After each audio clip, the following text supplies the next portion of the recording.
ಬಲ್ಲವರು ಅಂತಂದ್ರೆ ತಿಳಿದಂತವರು, ಅಂದ್ರೆ ಒಳ್ಳೆ ಜ್ಞಾನವಂತವರು, ಮಹಾತ್ಮರು ಅಂತ ಇಲ್ಲಿ ಶ್ರೀ ಮಣಿಜುಗುಣಿ ಶ್ರೀಗಳು ಹೇಳ್ಕೊಂಡ್ ಬಂದ. ಅವರನ್ನು ಮತ್ತೆ ಆ ವಿಷಯಗಳನ್ನು ಅನುಭವ ಮಾಡ್ತಾರಂತಂದ್ರೆ ಮತ್ತೆ ಅನುಭವ ಮಾಡುವುದಿಲ್ಲ ಅಂತಂದ್ರೆ, ಅಂದ್ರೆ ಈ ಜಗತ್ತಿನಲ್ಲಿ ಅಶಾಶ್ವತವಾಗಲ್ಪಟ್ಟಂತ ಭೋಗ ಪದಾರ್ಥಗಳಿಂದ ನಿತ್ಯ ನಿರತಿಶಯವಾಗಲ್ಪಟ್ಟಂತ ಸತ್ತು ಚಿತ್ತು ಆನಂದ ಸ್ವರೂಪವಾಗಲ್ಪಟ್ಟಂತ ಪರಮಾತ್ಮ ನೀನಿದ್ದಿ ಅಂತ ಈ ಸ್ವರೂಪದ ಜ್ಞಾನ ಆಗ್ತದಂತಂದ್ರೆ ಎಂದೂ ಸಾಧ್ಯ ಆಗುವುದಿಲ್ಲ. ಯಾಕಂತಂದ್ರೆ ಲೌಕಿಕ ಪದಾರ್ಥಗಳನ್ನು ಅವು ಭೋಗಕ್ಕಾಗಿ ಹೊರತು ಶಾಶ್ವತವಾಗಲ್ಪಟ್ಟಂತ ಮುಕ್ತಿ ಪದವನ್ನು ಕೊಡುವುದಿಲ್ಲ. ಮುಕ್ತಿಗೆ ನೇರವಾದ ಸಾಧನ ಯಾವುದು ಅಂತಂದ್ರೆ ಜ್ಞಾನ ಒಂದೇ. ಜ್ಞಾನ ದೈವತ ಕೈವಲ್ಯಂ ಅಂತ ಶ್ರುತಿಗಳೊಂದು ಕೂಡ ಹೇಳ್ಕೊಂಡ್ ಬರ್ತಾರ.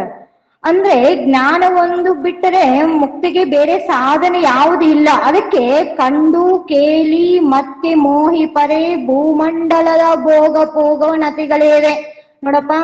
ಈ ಲೋಕದಲ್ಲಿ ಅಶಾಶ್ವತವಾಗಲ್ಪಟ್ಟಂತ ಹೆಂಡತಿ ಆಗಲಿ, ಮಕ್ಕಳಾಗಲಿ, ಮನೆ ಆಗಲಿ, ಹೊಲ ಮೊದಲಾರ್ತಕ್ಕಂಥ ಈ ಇಹಲೋಕದಲ್ಲಿ ಏನೇನು ಭೋಗ ಪದಾರ್ಥ ವಸ್ತುಗಳಿದಾವಲ್ಲ, ಅವು ಏನು ಉದ್ದ ಅಂತಂದ್ರೆ ದುಃಖ ಸ್ವರೂಪವುಳ್ಳಂತವಲ್ಲ. ಅಂದ್ರೆ ಇವತ್ತು ಇದ್ದು ನಾಳೆ ಕೈ ಬಿಟ್ಟು ಹೋಗುವಂತ ಪದಾರ್ಥಗಳು. ಅದರ ಮೇಲೆ ನೀವೇನು ಮಾಡಬೇಕಂತಂದ್ರೆ ಅದರ ಮೇಲೆ ಮೋಹವನ್ನು ಬಿಡುವಂತ ಇಲ್ಲಿ ಶ್ರೀ ಮಣಿಜುಗುಣಿ ಶ್ರೀಗಳು ಕಂಡು ಕೇಳಿ ಮತ್ತೆ ಮೋಹಿ ಪರೆ. ಅದರ ಮೇಲೆ ಮೋಹವನ್ನು ಮಾಡಕ್ ಹೋಗ್ಬೇಡಪ್ಪ. ಯಾಕಂದ್ರೆ ಅದರಿಂದ ನಿತ್ಯ ನಿರೀಕ್ಷೆ ನಿನ್ನ ಸ್ವರೂಪ ಯಥಾರ್ಥ ಜ್ಞಾನವನ್ನು ತಿಳಿಸಿಕೊಟ್ಟಂತ ಶಕ್ತಿ ಸಾಮರ್ಥ್ಯ ಅದರಲ್ಲಿ ಇಲ್ಲ. ಯಾಕಂದ್ರೆ ನಿನ್ನ ನಿತ್ಯ ಸ್ವರೂಪವಾಗಲ್ಪಟ್ಟಂತ ಜ್ಞಾನವನ್ನು ತಿಳ್ಕೊಳ್ಬೇಕಂತಂದ್ರೆ ಯಾರ ಹತ್ರ ಹೋಗಬೇಕಂತಂದ್ರೆ ಶ್ರೋತ್ರಿಯ ಬ್ರಹ್ಮನಿಷ್ಠವಾಗಲ್ಪಟ್ಟಂತ ಸದ್ಗುರುಗಳ ಹತ್ರ. ಅವರ ಸನ್ನಿಧಾನದಲ್ಲಿ ಹೋದಾಗ ನಾವು ಯಾರಂತ ಈ ಶ್ರವಣ ಮನನ ನಿಧಿಧ್ಯಾಸನ ಮಾಡಿದಾಗ ಮಾತ್ರ ನಿನ್ನ ಯಥಾರ್ಥ ಸ್ವರೂಪವನ್ನು ನಿಮಗೆ ತಿಳಿಯಕ್ಕೆ ಬರ್ತದ. ಅದಕ್ಕ ಆ ಯಥಾರ್ಥ ಸ್ವರೂಪವನ್ನು ತಿಳಿದುಕೊಂಡರೆ ಆವಾಗ ಈ ದೇಹ ಮೊದಲ ಮಾಡಿಕೊಂಡು ಅಹಂಕಾರ ಪರ್ಯಂತರವಾಗಿ ಎಷ್ಟು ಭೋಗ ಪದಾರ್ಥಗಳು ಅದರ ಮೇಲೆ ಏನು ಮೋಹ ತಿಳಿಸಲಿಕ್ಕೆ ಬರ್ತದ. ಅದಕ್ಕೆ ಒಂದು ಕಡೆ ಹೇಳ್ಕೊಂಡ್ ಬಂದ್ರು ಭಗವದ್ಗೀತೆಯಲ್ಲಿ ಕೂಡ ಭಗವಂತನು ಅರ್ಜುನಿಗೆ ಉಪದೇಶ ಮಾಡಿದ. ಯಾವತ್ ಶ್ರೇಷ್ಠ ತದ ವ್ಯಕ್ತದಾಚರತಿ ಶ್ರೇಷ್ಠ ತತ್ತದೇವ ತರೋ ಜನಃ ಸಾ ಯತ್ ಪ್ರಮಾಣಂ ಕುರುತೆ ಲೋಕಸ್ತದನು ವರ್ತತೆ ಅಂತ ಇಲ್ಲಿ ಭಗವಂತನು ಕೂಡ ಭಗವದ್ಗೀತೆಯಲ್ಲಿ ಹೇಳ್ಕೊಂಡು ಬಂದ್ರು.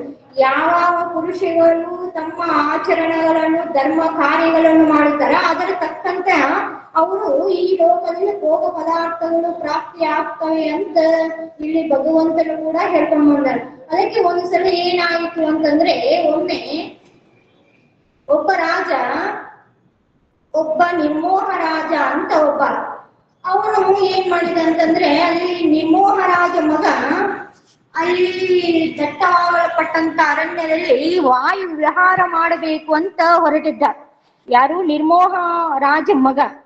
ಅಲ್ಲಿ ವಾಯು ವಿಹಾರವನ್ನು ತಗೋಬೇಕಾದಂತಂದ್ರೆ ಅರಣ್ಯಕ್ಕೆ ಹೋದಾಗ ಅಲ್ಲಿ ದಟ್ಟವಾಗಲ್ಪಟ್ಟಂತ ಅರಣ್ಯದಲ್ಲಿ ಗಿಡ ಮರಗಳು ಮತ್ತು ಅನೇಕ ಮೃಗಗಳು ಇದ್ದಾಗ ಅಲ್ಲಿ ಒಬ್ಬ ಸಾಧು ನಿತ್ಯದಲ್ಲಿ ಬ್ರಹ್ಮಾನಂದದಲ್ಲಿ ಸುಖವನ್ನು ಅನುಭವಿಸುತ್ತ. ಅಲ್ಲಿ ಅನುಭವಿಸಿದಾಗ ಆ ನಿರ್ಮೋಹ ರಾಜ ಮಗನು ಅಲ್ಲಿ ಆ ಆಶ್ರಮದಲ್ಲಿ ಕುಟೀರ ಅರಣ್ಯದಲ್ಲಿ ಪಕ್ಕ ಒಂದು ಕುಟೀರ ಹಾಕೊಂಡು ಆ ಸಾಧು ಏನ್ ಮಾಡ್ತಿದ್ದ, ಅಲ್ಲಿ ತಮ್ಮ ಬ್ರಹ್ಮಾನಂದದಲ್ಲಿ ಇದ್ದ. ನಿತ್ಯದಲ್ಲಿ ಬ್ರಹ್ಮಾನಂದ ಎಲ್ಲ ಲೌಕಿಕ ಪದಾರ್ಥಗಳನ್ನು ತ್ಯಾಗ ಮಾಡಿದ.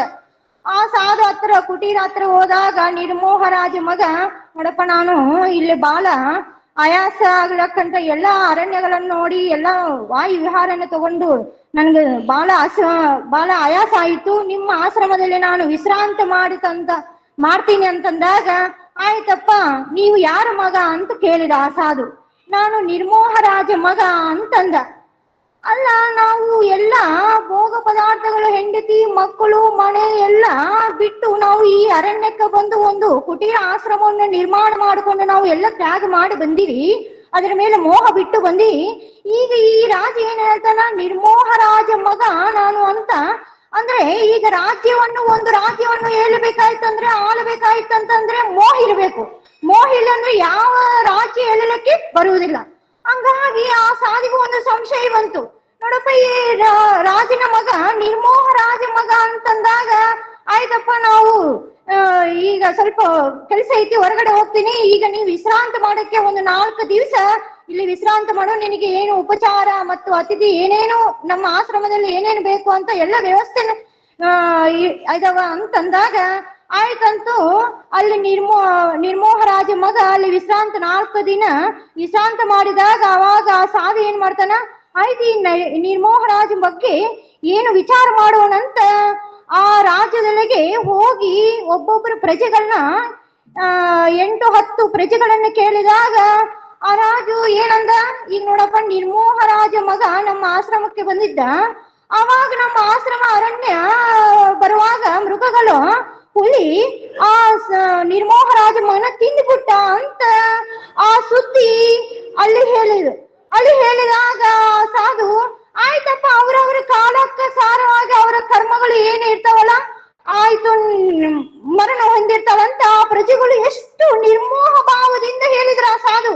ಆಯ್ತು ಇವ್ರಿಗೇನು ಜ್ಞಾನ ಇಲ್ಲ. ಇನ್ನು ಊರದಲ್ಲಿ ಹೋದಾಗ ಆ ದ್ವಾರಕ ಬಾಗಿಲ 4 ಮಂದಿ ಸೈನಿಕರಿದ್ದಾಗ ಆ ಸೈನಿಕರು ಕೇಳ್ತಾನ ಆ ಸಾಧು ಏನಂತ, ಇಲ್ಲಿ ನಿಮ್ಮ ನಿರ್ಮೋಹ ರಾಜ ಮಗ ಇಲ್ಲಿ ಹುಲಿಗೆ ತಿಂದುಬಿಟ್ಟ, ಮತ್ತು ಏನಂತಂದ್ರೆ ಅವರವರ ಕರ್ಮಕ್ಕಾನುಸಾರವಾಗಿ ಯಾವ ಸ್ವಸ್ಥಮಿದಂ ಅಂತ ಯಾವತ್ ಕಾಲ ಪರ್ಯಂತ, ಯಾವಾಗ ನಮ್ಮ ಆಯುಷ್ ಇರ್ತದಲ್ಲ ಆಯುರ್ನಶ್ಯತಿ ಪಶ್ಯತಂ, ಯಾವಾಗ ನಮ್ಮ ಆಯುಷ್ ಇರ್ತದಲ್ಲ ಆ ಆಯುಷ್ ಹೊರಗೆ ನಮಗೆ ಮರಣ ಪ್ರಾಪ್ತಿ ಆಗ್ತದಂತ ಆ ಸೈನಿಕರು ಮತ್ತು ದ್ವಾರಪಾಲಿಕರು ಹೇಳಿದಾಗ ಆಯ್ತು ಆ ಸಾಧು ಮುಂದೆ ಏನು ಮಾಡಿದ, ಮತ್ತೆ ರಾಜ್ಯದೊಳಗೆ ರಾಜವನ್ನು ಈ ಸುದ್ದಿ ಹೇಳ್ಬೇಕು ಅಂತ ಸೀದಾ ರಾಜ ಹತ್ರ ಹೋದಾಗ ಅಲ್ಲಿ ರಾಜ ಏನಿಲ್ಲ, ನಿಮ್ ಮಗ ನಮ್ಮ ಅರಣ್ಯದಲ್ಲಿ ಹೋದಾಗ ನಿಮ್ ಮಗ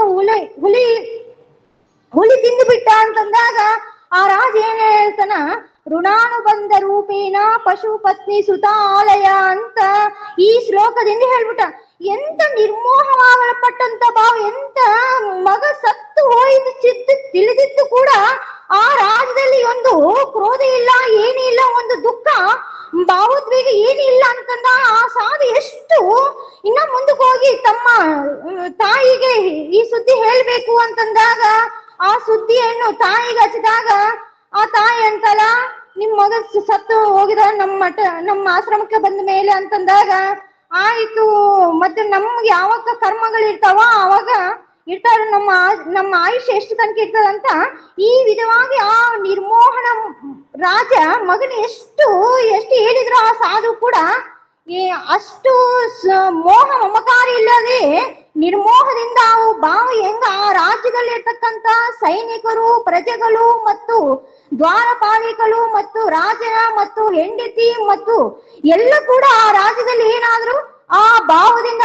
ನಿರ್ಮೋಹ ಭಾವದಿಂದ ಹೆಂಗ ತಮ್ಮ ಭಾವನೆ ವ್ಯಕ್ತ ಮಾಡಿಸಿದ್ರಲ್ಲ ಅದರಂತೆ ಶ್ರೀ ಮನಿಜಗುಣ ಶಿವೆಗಳು ಕೂಡ ಏನಂತಾರ, ಕಂಡು ಕೇಳಿ ಮತ್ತೆ ಮೋಹಿಪರೆ ಬಳ್ಳವರು ಭೋಗ ಭೂಮಂಡಲದ ಭೋಗ ಪೂಗದ ನತಿಗಳೇರೆ. ನೋಡಪ್ಪ ಈ ಶರೀರ ಬಂದ ಮೇಲೆ ಅಂತಂದ್ರೆ ಈ ಮನುಷ್ಯ ಜನ್ಮ ಬಂದ ಮೇಲೆ ನಾವು ಯಾವುದಕ್ಕ ಇವೆಲ್ಲ ಇಹಲೋಕದಲ್ಲಿ ಭೋಗ ಪದಾರ್ಥಗಳಿದಾವಲ್ಲ ಇವುಗಳು ಏನಾಯ್ತು ಅಂತಂದ್ರೆ ಅಶಾಶ್ವತವಾಗಲ್ಪಟ್ಟಂತ ಅನಿತ್ಯವಾಗಲ್ಪಟ್ಟಂತ ದೃಶ್ಯ ಸ್ವರೂಪವಾಗಲ್ಪಟ್ಟಂತ ದುಃಖ ಸ್ವರೂಪವಾಗಲ್ಪಟ್ಟಂತ ಈ ಅನಿತ್ಯ ಭೋಗ ವಸ್ತುಗಳಲ್ಲಿ ನೀವು ಮೋಹವನ್ನು ಒಂದು ಅಂತ ಇಲ್ಲಿ ಶ್ರೀ ಮನಿಜಗುಣ ಶ್ರೀಗಳು ನಮ್ಮನ್ನು ಕುರಿತು ಇಲ್ಲಿ ಉಪದೇಶ ಮಾಡುವಂತವರಾದಾರ.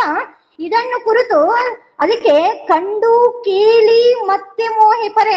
ನೋಡಪ್ಪ, ನಮ್ಮಂತ ಮೋಹವನ್ನು ನಾಶ ಮಾಡಬೇಕಾಗಿತ್ತು ಅಂತಂದ್ರೆ ನಮ್ಮಲ್ಲಿ ಕಾಮ ಕ್ರೋಧ ಲೋಭ ಮೋಹ ಮದ ಅರಿಷಟ್ವಗಳನ್ನು ದೂರ ಮಾಡಬೇಕಂತಂದ್ರೆ ಸೋತ್ರಿಯ ಬ್ರಹ್ಮನಿಷ್ಠವಾಗಲ್ಪಟ್ಟಂತ ಸದ್ಗುರುನಾಥ ಸೇವಾದಗಳನ್ನು ಆಪ್ತ ಅಂಗ ಸ್ಥಾನ ಸದ್ಭಾವನ ಚತುರ್ವಿಧ ಸೇವಾದಗಳನ್ನು ಮಾಡಿದಾಗ ಮಾತ್ರ ನಮ್ಮ ಅಂತಃಕರಣ ಪರಿಶುದ್ಧ ಆಗ್ತದ. ಆ ಅಂತಃಕರಣ ಪರಿಶುದ್ಧ ಆಗಲ್ಪಟ್ಟಂತ ತತ್ವ ಯಥಾರ್ಥ ಜ್ಞಾನ ನಮಗ ಪ್ರಾಪ್ತಿ ಆಗ್ತದಂತ ಇಲ್ಲಿ ಶ್ರೀ ಮನಿಜಗುಣ ಶಿವಗಳು ಉಪದೇಶ ಮಾಡ್ಕೊಂಡು ಬಂದ್ರು. ಅದರಂತೆ ಇಲ್ಲಿ ನಮ್ಮ ವಾಕ್ಯಗಳನ್ನು ಸದ್ಗುರುಪಾದಕ್ಕೆ ಅರ್ಪಿಸಾರು ಅಂತ.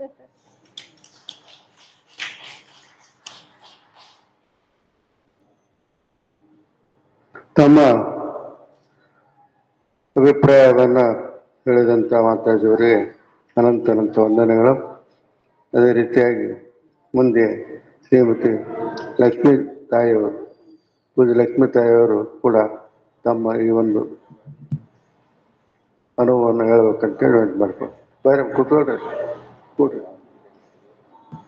ಕೂಡ್ರಿ, ಯಾವೆಲ್ಲ ಕೂಡ ಅವರೇ ಕೊಡು ಲಕ್ಷ್ಮೀ ತಾಯಿ.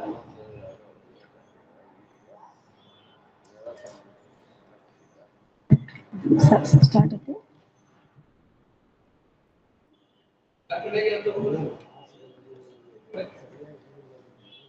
ಹರಃ ಓಂ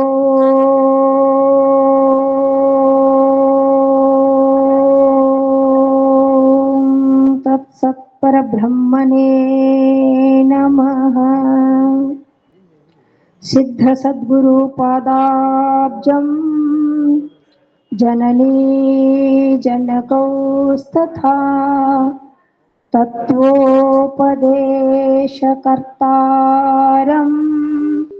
ನತ್ವಾ ಭಕ್ತಿಪುರಸ್ಸರಂ ಜ್ಞಾನಸಿದ್ಧಂ ತಪಸ್ಸಿದ್ಧಂ ಸರ್ವಸಿದ್ಧಂ ಶಿವಪ್ರದಂ ಸ್ವಯಂ ಸಿದ್ಧಮಹಂ ವಂದೇ ಸಿದ್ಧಾರೂಢಯತೀಶ್ವರಂ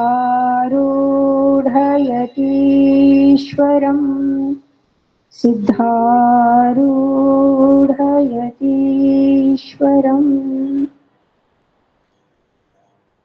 ಅದ್ವೈತ ಸಾರ್ವಭೌಮ ಚಕ್ರವರ್ತಿ ಶಿವಾವತಾರಿ ಶಿರೋತ್ರಿಯ ಬ್ರಹ್ಮನಿಷ್ಠರಾಗಿರುವಂತಹ ಶ್ರೀ ಸದ್ಗುರು ಸಿದ್ಧಾರೂಢರ ಶ್ರೀ ಚರಣಗಳಿಗೆ ಮನವಾಕ್ಕಾಯಗಳಿಂದ ನಮಸ್ಕರಿಸಿ, ತತ್ಸ್ವರೂಪರೇ ಆಗಿರುವಂತಹ ಸ್ಥಿತಪ್ರಜ್ಞ ಮಹಾಮೌನ ಯೋಗಿ ಜಗದ್ಗುರು ಗುರುನಾಥರವರ ಶ್ರೀ ಚರಣಗಳಿಗೂ ಭಕ್ತಿಯಿಂದ ನಮಸ್ಕರಿಸಿ, ಶಿವರಾತ್ರಿಯ ಪ್ರಯುಕ್ತ ಹಮ್ಮಿಕೊಂಡಿರತಕ್ಕಂತಹ 2ನೇ ದಿನದ ಜ್ಞಾನ ಸಪ್ತಾಹ ಕಾರ್ಯಕ್ರಮ, ಈ ಒಂದು ಕಾರ್ಯಕ್ರಮದ ಈ ಒಂದು ಜ್ಞಾನಪೀಠದ ಮೇಲೆ ದಿವ್ಯ ಸನ್ನಿಧಿ ಸ್ಥಾನದಲ್ಲಿ ಅಲಂಕೃತರಾಗಿರುವಂತಹ ಹಾಗೂ ಸುಮಾರು 2 ವರ್ಷಗಳವರೆಗೆ ತಮ್ಮ ಒಂದು ಮಠದಲ್ಲಿ ನಮಗೆ ಆಶ್ರಯವನ್ನು ನೀಡಿ ಜ್ಞಾನ ದಾಸೋಹವನ್ನು ನೀಡಿರತಕ್ಕಂತಹ ಹಿರಿಯರಾಗಿರುವ ಮಾತೃ ಹೃದಯಗಳಾಗಿರುವ ಪರಮ ಪೂಜ್ಯ ಶ್ರೋತ್ರಿಯ ಬ್ರಹ್ಮನಿಷ್ಠ ಶ್ರೀ ಸಹಜಾನಂದ ಅಪ್ಪಾಜಿಯವರ ಶ್ರೀಚರಣಗಳಿಗೆ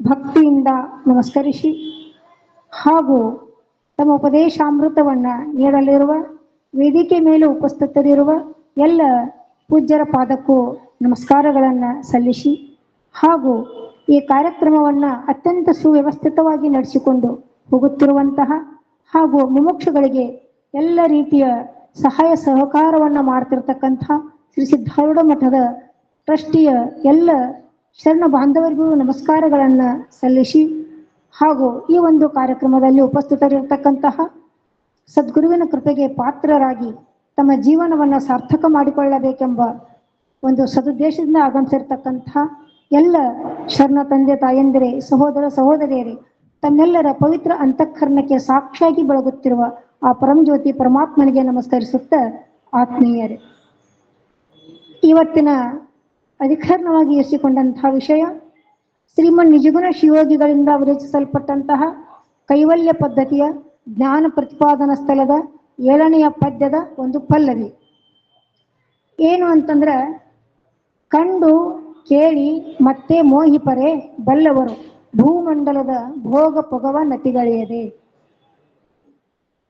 ಇಲ್ಲಿ ಏನ್ ಹೇಳಿದ್ರು ಅಂತ ಕೇಳಿದ್ರೆ, ಮೊದಲ ಕಂಡು ಕೇಳಿ ಮತ್ತೆ ಮೋಹಿಪರೆ, ಏನ್ ಕಂಡ್ರು ಏನ್ ಕೇಳ್ರು ಅನ್ನೋದನ್ನ 2ನೇ ಸಾಲಿನಲ್ಲಿ ಮತ್ತೆ ಹೇಳ್ತಾರ, ಭೂಮಂಡಲದ ಭೋಗ ಪೊಗವನ್ನು ಅತಿಗಳೆಯದೆ. ಏನು ಅಂತಂದ್ರ, ಈ ಭೂಮಿ ಕಾಣ್ತಕ್ಕಂತಹ ಈ ಜಗತ್ತು ಇದು ಬಹಿರ್ಮುಖವಾಗಿರ್ತಕ್ಕಂತಹ ಈ ಜಗತ್ತು ವಿಷಯಗಳಿಂದ ತುಂಬಿದೆ. ವಿಷಯಗಳಿಂದ ತುಂಬಿರತಕ್ಕಂತಹ ಈ ಜಗತ್ತು ಅದು ಏನ್ ಮಾಡ್ತದ ಅಂತ ಕೇಳಿದ್ರೆ, ಮನಸ್ಸಿಗೆ ಜೀವನಿಗೆ ಅದು ದುಃಖವನ್ನು ಉಂಟು ಮಾಡ್ತಾ ಇದೆ. ಮನುಷ್ಯನ ಮನಸ್ಸಿಗೆ ಏನ್ ಮಾಡ್ತದೆ, ದುಃಖವನ್ನು ಉಂಟು ಮಾಡ್ತಾ ಇದೆ. ಯಾಕಂದ್ರ ಮನುಷ್ಯನಿಗೆ 5 ಪರಮಾತ್ಮ ಹೇಗೆ ರಚನೆ ಮಾಡಿದ್ದಾನೆ ಅಂತ ಹೇಳಿದ್ರೆ, 5 ಪಂಚ ಜ್ಞಾನೇಂದ್ರಿಯಗಳು ಮಾನವ ಶರೀರದಲ್ಲಿ ಬಹಿರ್ಮುಖನ ಅದಾವ. ಆಮೇಲೆ ಜಗತ್ತು ವಿಷಯಗಳಿಂದ ತುಂಬಿದ. ಬಹಿರ್ಮುಖವಾಗಿರ್ತಕ್ಕಂಥ ಈ ಜಗತ್ತಿನಲ್ಲಿರುವ ವಿಷಯಗಳನ್ನ ಬಹಿರ್ಮುಖವಾಗಿರ್ತಕ್ಕಂಥ ಪಂಚಜ್ಞಾನಿ ಇಂದ್ರಿಯಗಳು ಯಾವಾಗಲೂ ಅವುಗಳನ್ನ ಗ್ರಹಣ ಮಾಡ್ಲಿಕ್ಕೆ ನೋಡ್ತಿರ್ತಾವ. ಆ ಮನಸ್ಸು ಆ ಇಂದ್ರಿಯಗಳಿಗೆ ಪ್ರೇರಣೆನ ಕೊಡ್ತಾ ಇರ್ತದ. ಆದ್ರೆ ವಿಷಯಗಳ ಬೆನ್ನು ಹತ್ತಿ ಏನಾಗ್ತೈತಿ ಅಂತ ಕೇಳಿದ್ರೆ ಮನುಷ್ಯನಿಗೆ ದುಃಖ ಆಗ್ತದೆ. ವಿಷಯಗಳು ದುಃಖಕ್ಕೆ ಕಾರಣಗ್ಯಾವ. ವಿಷಯ ಅಂತಂದ್ರೆ ಭೋಗ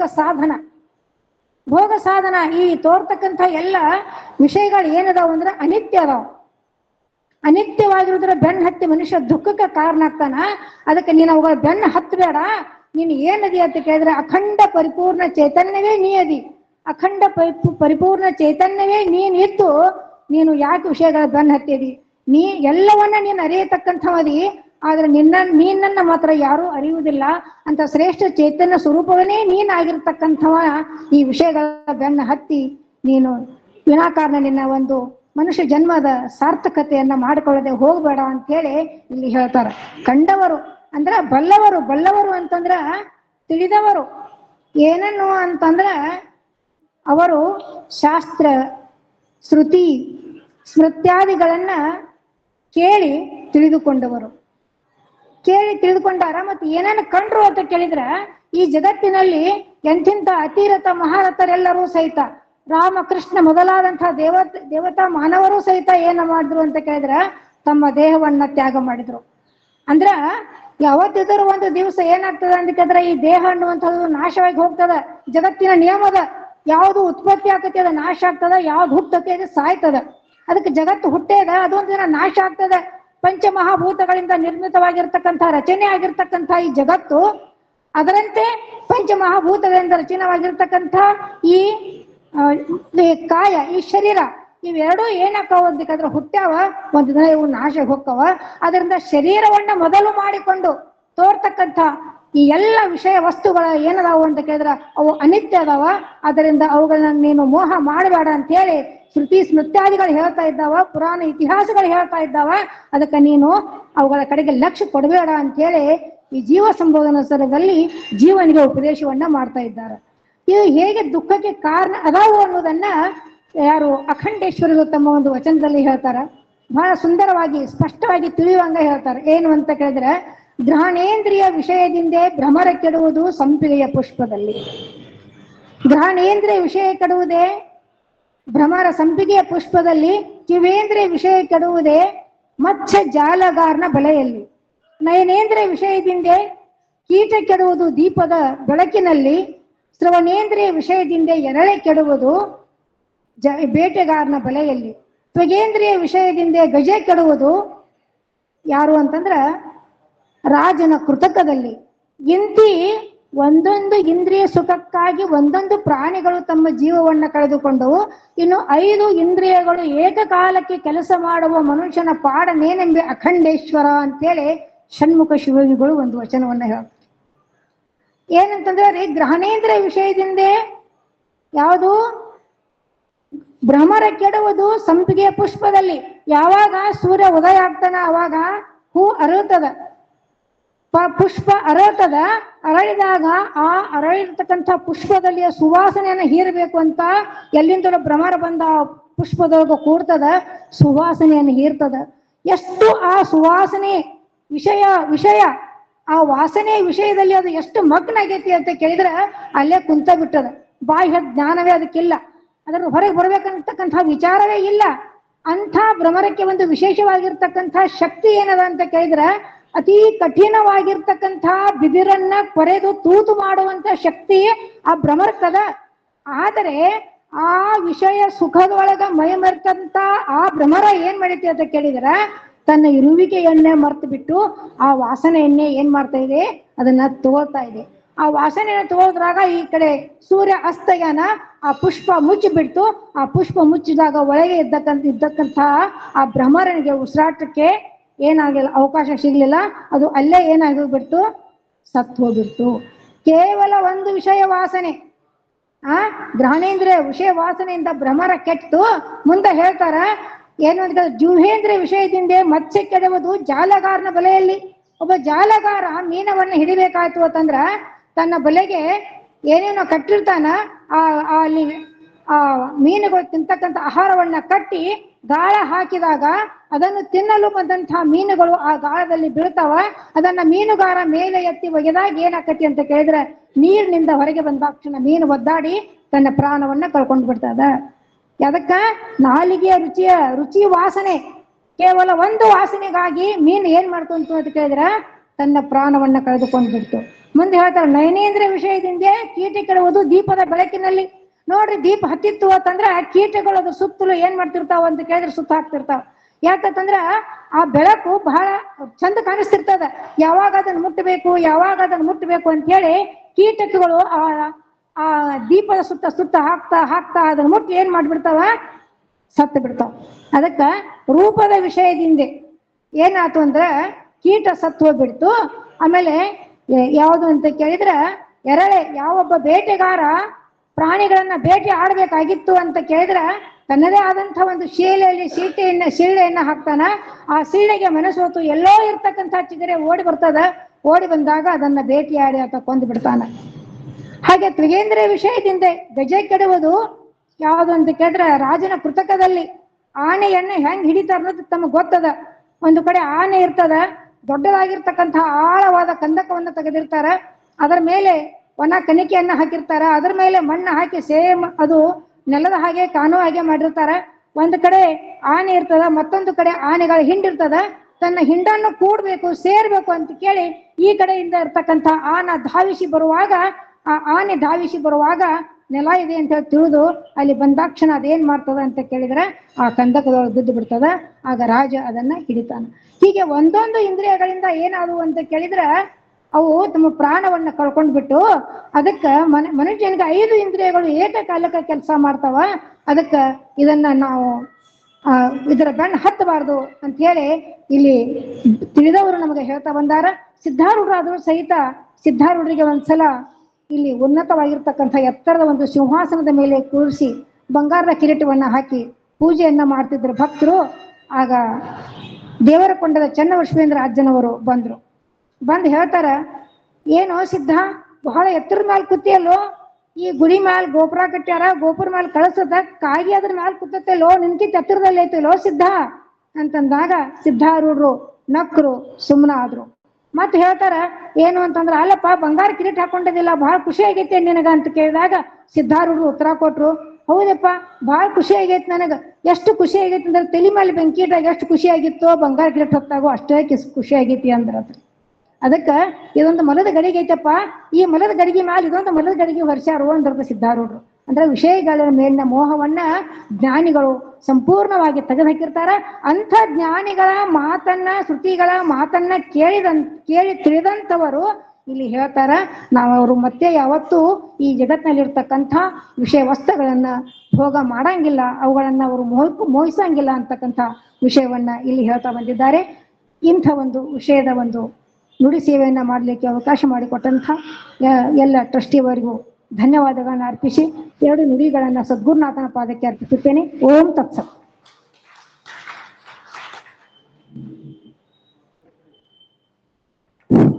ಮಾತೋಶ್ರೀ ಲಕ್ಷ್ಮೀ ತಾಯಿಯವರು ತಮ್ಮ ಅನುಭವವನ್ನು ಹೇಳಿದ್ದಕ್ಕಾಗಿ ಅವರಿಗೆ ಅನಂತ ವಂದನೆ. ಇನ್ನು ಮುಂದೆ ಇದೇ ವಿಷಯಕ್ಕಾಗಿ ಮಾತೋಶ್ರೀ ಶ್ರೀದೇವಿಯವರು ತಾವು ಈ ವಿಷಯಕವಾಗಿ ಮಾತಾಡಬೇಕು. ಈ ಕಡೆ ಮಾತೋಶ್ರೀ ಶ್ರೀದೇವಿ ತಾಯಿಯವರು 10 ನಿಮಿಷಗಳ ಕಾಲ ತಮ್ಮ ಅನುಭವಮರ್ತವನ್ನು ಹೇಳಬೇಕೆಂದು ಅವರಲ್ಲಿ ವಿನಂತಿ ಮಾಡಿಕೊಳ್ತಾರೆ.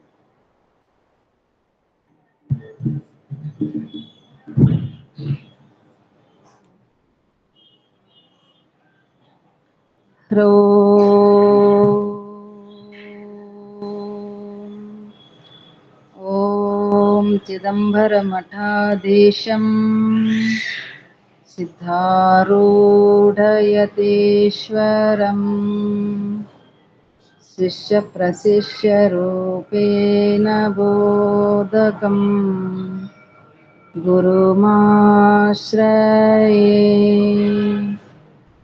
ಯದಂಗ್ರೇ ಕಮಲದ್ವಂದ್ವಂ ತಾಪತ್ರಯ ನಿವಾರಣಂ ಶಾಂತಿಕಪದದಂ ದೇವಂ ಸಿದ್ಧಾರೂಢಮಹಂ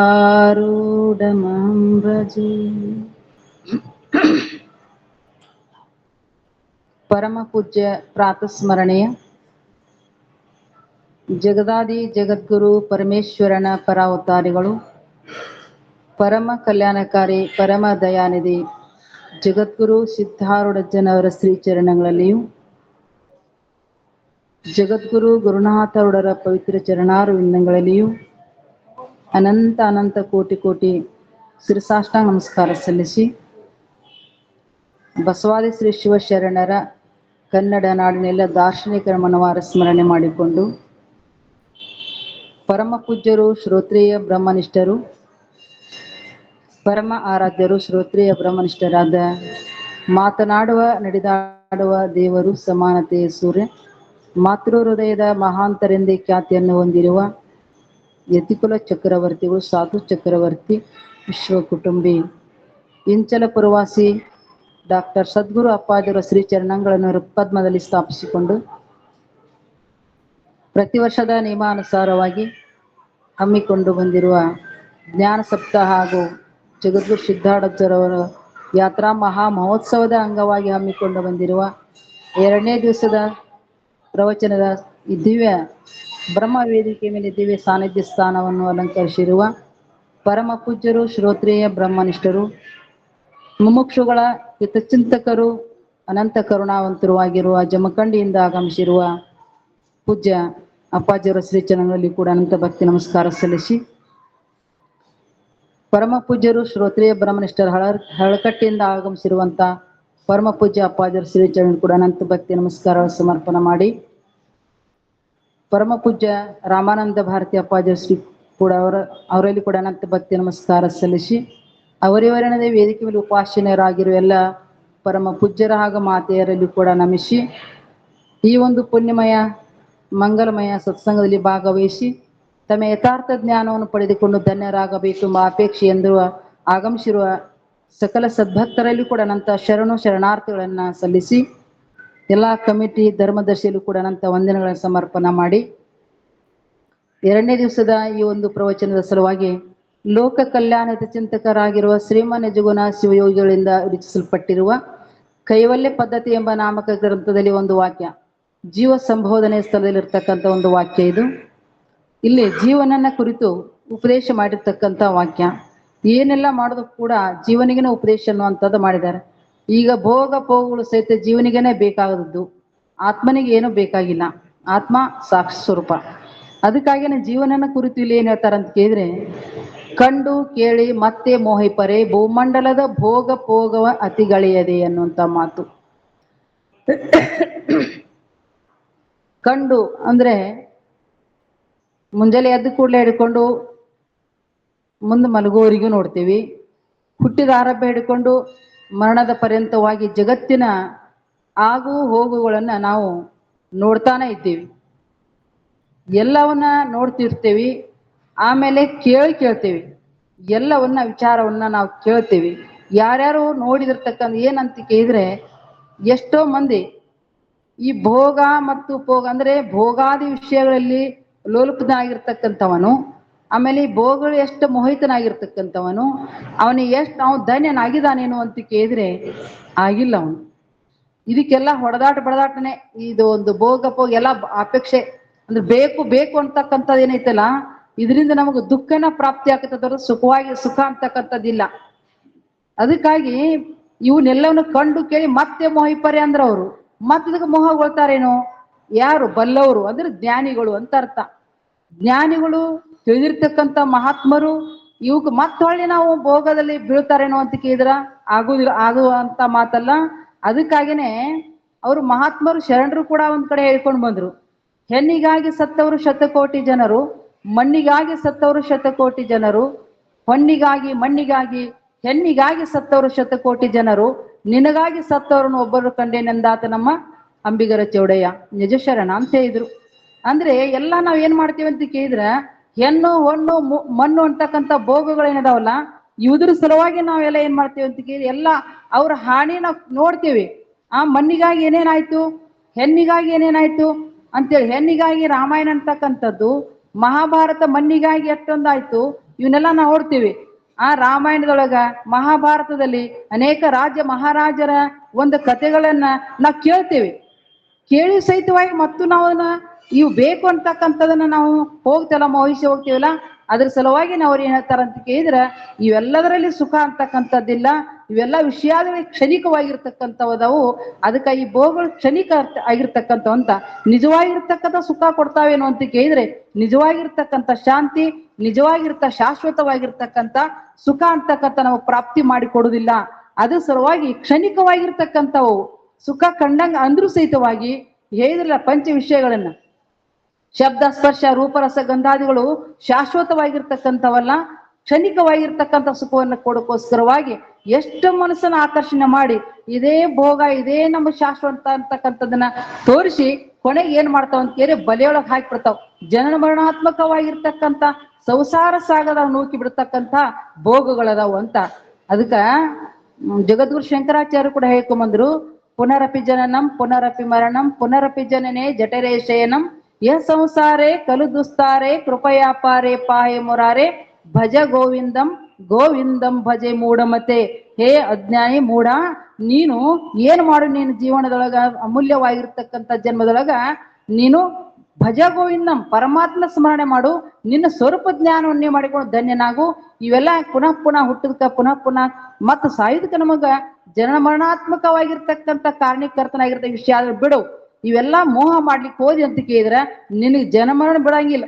ಭವಸಾಗರ ಮತ್ತೆ ಹುಟ್ಟಿದ್ಯಾಕ ಸಾಯಕ, ಸತ್ಯ ಯಾಕಪ್ಪ ಅಂದ್ರೆ ಹುಟ್ಟಾಕ ಈಗ ಜನನಕ್ಕೂ ಮತ್ತು ಮರಣಕ್ಕೂ ಕಾರಣ ಆಗ್ತಕ್ಕಂಥ ಭೋಗಗಳು ಅದಾವಪ್ಪ ಇವು.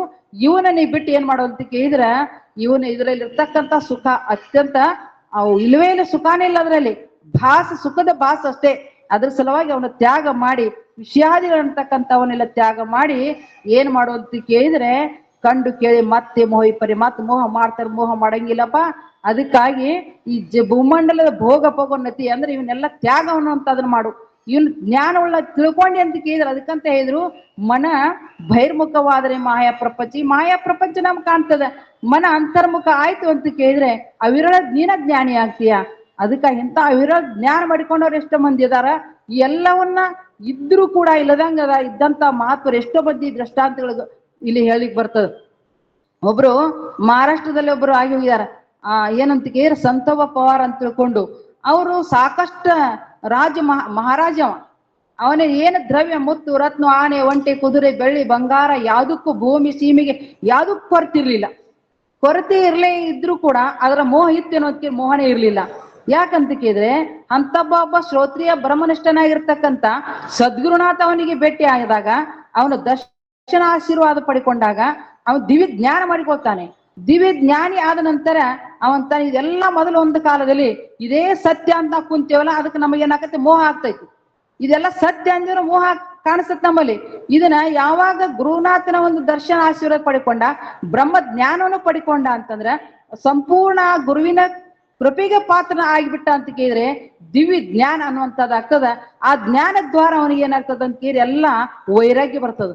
ಅವನಲ್ಲಿ ಎಲ್ಲ ಸುಳ್ಳಪ, ಇದು ಜಗತ್ತೆಲ್ಲ ಮಿಥ್ಯ ಅದ, ಬ್ರಹ್ಮ ಒಬ್ಬನೇ ಸತ್ಯ ಅಂತಕ್ಕಂಥ ದಿವ್ಯ ಜ್ಞಾನ ಆ ಸದ್ಗುರುನಾಥನ ಮಾಡಿಕೊಟ್ಟ ಅಂತ ಕೇಳಿದ್ರೆ ಅವ್ ಏನಾಗ್ತಾನಂತ ಕೇಳಿದ್ರೆ ಇವೆಲ್ಲ ಸುಳ್ಳಪ, ಇದೆಲ್ಲ ನಶ್ವರವಾಗಿರ್ತಕ್ಕಂಥದ್ದು. ಆತ್ಮ ಸ್ವರೂಪ ಅಂದ್ರೆ ಸತ್ಯ ಅಂತಕ್ಕಂಥ ದಿವ್ಯ ಜ್ಞಾನ ಮಾಡಿಕೊಂಡಿರ್ತಾನೆ ಗುರುವಿನಿಂದ. ಅವಾಗ ಏನ್ ಮಾಡ್ತಾನಂತ ಕೇಳಿದ್ರೆ ಅವನೆಲ್ಲಾ ಎಷ್ಟು ಸಿದ್ಧಾರ್ಥನ ಕಾಲದೊಳಗ ಎಷ್ಟೋ ಮಹಾತ್ಮರು ಭಕ್ತರು ಆಗಿ ಹೋಗಿದ್ದಾರೆ ಇರ್ಲಿ. ಅದಕ್ಕೆ ಇಲ್ಲಿ ಸಂತೋಬ ಪವಾರ್ ಏನ್ ಮಾಡಿದ ಅಂತ ಕೇಳಿದ್ರೆ ಇಷ್ಟೆಲ್ಲಾ ಇದ್ರೂ ಕೂಡ ಏನ್ ಮಾಡ್ತಾನಂತ ಕೇಳಿದ್ರೆ ಆ ಜ್ಞಾನವನ್ನ ಪಡ್ಕೊಂಡಾಗ ಎಲ್ಲ ಬಂಗಾರ ಬೆಳ್ಳಿ ಎಲ್ಲ ದಾನ ಮಾಡಿಬಿಡ್ತಾನೆ. ಅವ್ ಬಡವರಿಗೆಲ್ಲ ಕರಿತಾನೆ. ಕರೆದ ಬಾಂಡೆಗಳು ಹಿಡ್ಕೊಂಡು ಬೆಳ್ಳಿ ಬಂಗಾರ ಹಿಡ್ಕೊಂಡು ಆನೆ ಒಂಟಿ ಕುದುರೆ ಹಿಡ್ಕೊಂಡು ಮುತ್ತು ರಥ ಎಲ್ಲ ಮಂದಿ ಬಡಬಗರಿಗೆಲ್ಲ ಹಂಚಿ ಅವನ ತನ್ನ ದೊಡ್ಡ ಅರಮನೆಗೆ ತುಳಸಿಯಲ್ಲಿ ಇಟ್ಟು ನಮಸ್ಕಾರ ಮಾಡಿ ಅರಣ್ಯ ದಾರಿ ಹಿಡಿತಾನೆ. ಹಿಡಿದು ಏನ್ ಮಾಡ್ತಾನ ಅಂತ ಕೇಳಿದ್ರೆ ಅರಣ್ಯದಲ್ಲಿ ಒಂದು ವೃಕ್ಷದ ಕೆಳಗೆ ಕುಂತು ಸತಿಪತಿ ನಾರಿ ಬಟ್ಟೆಗಳನ್ನ ತುಟ್ಕೊಂಡು ರಾಜ ಪೋಷಾಕೆಲ್ಲ ಬಿಚ್ಚಿಟ್ಟು ಹೋಗಿ ಏನ್ ಮಾಡಿದ ಅಂತಿದ್ರೆ ಅಲ್ಲಿ ಧ್ಯಾನ ಮಗ್ನರಾಗ್ತಾರೆ. ಜ್ಞಾನವನ್ನು ಪಡ್ಕೊಂಡು ಧ್ಯಾನವನ್ನ ಮಾಡಿ ಜೀವನ್ ಮುಕ್ತರಾಗಿರ್ತಕ್ಕಂಥದ್ದು ದೊಡ್ಡ ಕಥೆ ಇದೆ ಇರ್ಲಿ. ಅದ್ರ ಸಲ ಹೇಳೋ ತಾತ್ಪರ್ಯ ಏನಂತ ಕೇಳಿದ್ರೆ ಬಲ್ಲವರು ಅಂದ್ರೆ ಜ್ಞಾನಿಗಳು, ತಿಳಿದಿರ್ತಕ್ಕಂಥವ್ರು, ಗುರುವಿನ ಕೃಪೆ ಸಂಪೂರ್ಣ ಪಡ್ಕೊಂಡಿರ್ತಕ್ಕಂಥವ್ರು, ಆತ್ಮ ಜ್ಞಾನದಲ್ಲಿ ತಲ್ಲೀನರಾಗಿರ್ತಕ್ಕಂಥ ಇವರಿಗೆ ಜ್ಞಾನಿಗಳು ಬಲ್ಲವರು ಶಿವಯೋಗಿಗಳು ಅಂತ ಸದ್ಗುರುಗಳು ಅಂತ ಕರ್ಕೊಂಡ್ ಬರ್ತಾರೆ. ಇವ್ರು ಏನ್ ಮಾಡ್ತಾರಂತ ಕೇಳಿದ್ರೆ ಎಲ್ಲವನ್ನ ತ್ಯಾಗ ಮಾಡಿ ಇದ್ದು ಇಲ್ಲದಂಗ ಎಲ್ಲ ಇರ್ತೈತಿ. ಮಹಾಜ್ಞಾನಿಗಳು ಸಹಿತ ಹಂಗ ಇರ್ತದ. ಹೆಂಗಿರ್ತಂತ ಎಲ್ಲ ಇದ್ರು ಕೂಡ ಸುಮ್ಮ ಅವ್ರೇನದಕ್ಕೆ ಪ್ರಾರಬ್ಧಕ್ಕೆ ಅನುಸಾರವಾಗಿ ಮಾಡಿದಂಗ ಕೊಟ್ಟಂಗ ತಗೊಂಡಂಗ ಅನಿಸಿರು ಕೂಡ ಅವರು ಸಹಿತ ತಮ್ಮ ಆತ್ಮಜ್ಞಾನದಲ್ಲಿ ಇರ್ತಾರ. ಅವನ್ನೆಲ್ಲವನ್ನ ಸುಳ್ಳಂತ ತಿಳ್ಕೊಂಡಿರ್ತಾರೆ. ಅವೆಲ್ಲ ಅಂತ ಕೇಳಿದ್ರ ನಶ್ವರವಾಗಿರ್ತಕ್ಕಂಥ ಅವ್ರ ನಿಶ್ಚಯ ಇಟ್ಕೊಂಡೇನೆ ಅವ್ರೇನ್ ಕೇಳಿದ್ರ ಸುಮ್ಮ ವ್ಯವಹಾರ ಮಾಡ್ತಿರ್ತಾರೆ. ಅವ್ರ ದಿವ್ಯ ಜ್ಞಾನಿಗಳೇ ಇರ್ತಾರ ಅನ್ನುವಂತ ಮಾತು ಯಾರು ಬಲ್ಲವರು. ಅದಕ್ಕ ಕಂಡು ಕೇಳಿ ಮತ್ತೆ ಮೊಹಿಪೊಯ್ ಮಾಡಂಗಿಲ್ಲ, ಅದ್ರೊಳಗ ಲೋಲುಪ್ತ ಆಗೋದಿಲ್ಲ. ಅವ್ರು ಸುಮ್ಮ ವ್ಯವಹಾರ ಪ್ರತಿ ವ್ಯವಹಾರ ಮಾಡ್ತಿರ್ತಾರೆ. ಅವರು ಅಂತ ಒಂದು ದಿವ್ಯ ಜ್ಞಾನವನ್ನ ಜಗದ್ಗುರು ಸಿದ್ಧಾರೂಢರು ಇದ್ದಂತ ಸಮಯದಲ್ಲಿ ಎಷ್ಟೋ ನಾವು ನೋಡ್ತೀವಿ. ಅವಾಗ ಬಂದ ಅಪ್ಪರಿಗೂ ಸಾಕಷ್ಟು ಎಲ್ಲ ಪ್ರಶ್ನೆಗಳು ಹಾಕಿದ್ದಾರೆ. ಈ ಜಗತ್ತು ಸಣ್ಣ ಮಗು ಸಿದ್ಧಾರೂಢರು 3 ವರ್ಷ ಇರುವಾಗನ ದಿವ್ಯ ಜ್ಞಾನಿಗಳು ಸಾಕ್ಷಾತ್ ಶಿವನ ಅವತಾರಿಗಳವರು ಎಲ್ಲವನ್ನ ಕೇಳಿದಾಗ ಈ ಎಲ್ಲ ಪ್ರಳಯ ಆಗ್ತಪ್ಪ ಹೊಂದಿಲ್ಲ ಒಂದ್ಸಲ ಗುರುಗಳು ಎಲ್ಲ ಹೇಳಿದಾಗ ಜಗದ್ಗುರು ಸಿದ್ಧಾರೂಢರು ಆಕಾಶಂಗ ಪ್ರಳಯ ಆಗ್ತತೆ ಅಂತ ಕೇಳಿದ್ರಂತೆ. ಅಂದ್ರೆ ಇಂಥ ಜ್ಞಾನವನ್ನ ಅವರು ಅವತಾರಿ ಪುರುಷರವರು. ಅದಕ್ಕೆ ಅಂತವ್ರ ಒಂದು ನಾವೆಲ್ಲ ಏನ್ ಮಾಡ್ಬೇಕಂತ ಆರಾಧನೆ ಮಾಡಿ ನಾಮಸ್ಮರಣೆ ಮಾಡಿ ಅವ್ರ ಕೃಪೆಯನ್ನು ಪಡ್ಕೊಂಡು ಅಂತ ಒಂದು ಸದ್ಗುರುನಾಥನ ಆಶೀರ್ವಾದ ಪಡ್ಕೊಂಡು ಅಂತ ದಿವ್ಯ ಜ್ಞಾನ ಪಡ್ಕೊಂಡು ಇಹದಲ್ಲಿದ್ರು ಕೂಡ ಎಲ್ಲವನ್ನೂ ಸಹಿತವಾಗಿ ಇದ್ದು ಅವೆಲ್ಲ ನಶ್ವರವಾಗಿರ್ತಕ್ಕಂಥದ ನಮ್ಮ ಆತ್ಮಸ್ವರೂಪ ನಿತ್ಯವಾಗಿರ್ತಕ್ಕ ಅನ್ನುವಂಥ ಜ್ಞಾನವನ್ನು ಮಾಡಿಕೊಂಡು ನೀವೆಲ್ಲರೂ ಧನ್ಯರಾಗ ಸದ್ಬುದ್ಧಿ ಸದ್ಗುರು ಸಿದ್ಧಾರೂಢರು ಗುರುನಾಥರವರು ಕೊಟ್ಟು ಕರುಣಿಸಲಿ ಅಂತೇಳಿ ಪ್ರಾರ್ಥಿಸಿ ಕೆಲವು ಮಾತು ಜನ ಮಾಡಿದಿ ಏನು ಅಂತೇಳಿ ಅವನ್ನ ಹಿಡ್ಕೊಂಡು ಯಮಪಾಶದಿಂದ ಒಯ್ಯುವಾಗ ಕಂಡು ಬಿಡಿಸುವರುಂಟೆ. ಅವ್ರಿಗಾಗೆ ದುಡ್ದು ಹಾಕಿದೆಲ್ಲ ಬಿಡಿಸ್ಕೊಂತಾರ, ಯಮಪಾಶವನ್ನು ಬಿಡಿಸ್ತಾರ, ಬಿಡಿಸಂಗಿಲ್ಲ. ಅದಕ್ಕೆ ನೀ ಮೋಹ ಮಾಡಕ್ ಹೋಗ್ಬೇಡ. ಯಾರು ನಿನ್ನವರಿಲ್ಲ.